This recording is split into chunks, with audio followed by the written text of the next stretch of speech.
A few months back, we took a look at the plans for a 1920s inspired home to be built in the Boonesboro area. Now the house is well underway, and it will be one of the homes you will check out at this year's Parade of Home. Take a look. Scott, last time we were here, this was just a big hole in the ground, and it's amazing what you guys have already done. Tell us a little bit about your plan here.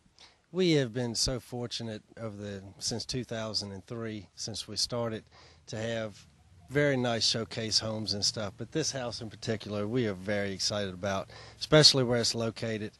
This home, we're on Lot 6 on Trolley Court in the preserve at Oakwood, and this house is it's a rendition of a 1920s home, and we have literally crossed every T and dotted every I as far as the details. And you know, this house, although it's cottage style, it looks small from the road. It's actually over 3,000 square feet.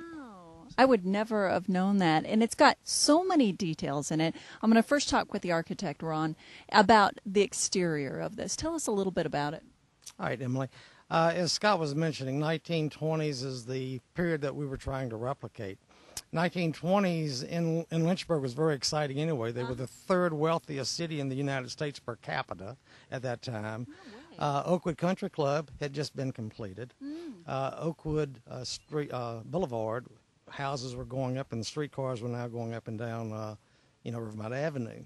You'll find the same kind of house in at least a dozen locations within a half a mile of this location. What really makes this house 1920s is the detail. And if I could point some of those out, on top of the chimney would be the chimney pots, the clay tile, and through the chimney you'll see a stabilizing bar. While it may not be necessary today, in those days they were for stabilizing the chimney, and we just brought that detail in.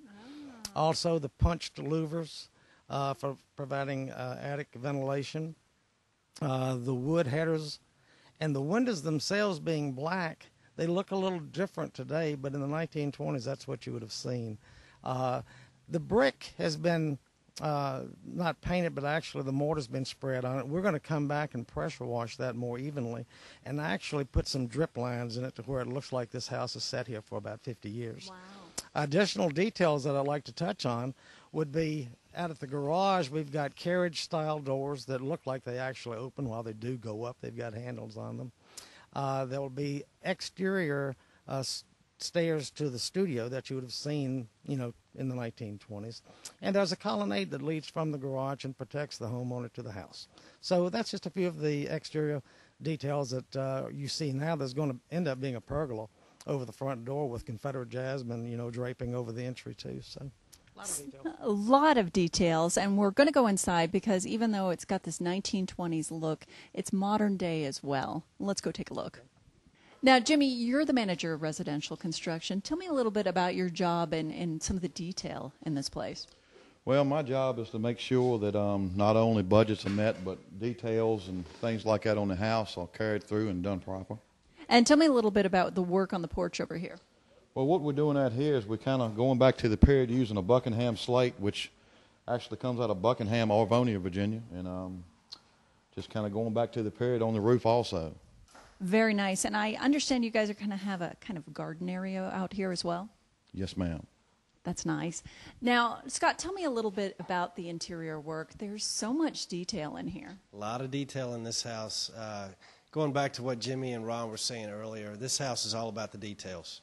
What we did on this house, different from any home we've ever designed or built before, is the front entrance is actually on the side of the house. So as you enter into the home here, you can see where we have a library dining room, and we actually have a coffered ceiling to where we've kind of broken up the two areas without putting in columns and things like that, what you would typically do to separate areas. But one of the other things in this house, too, is the cabinetry. This is all solid wood cabinetry. It's designed to the period, and it's literally designed to look like furniture. Neat.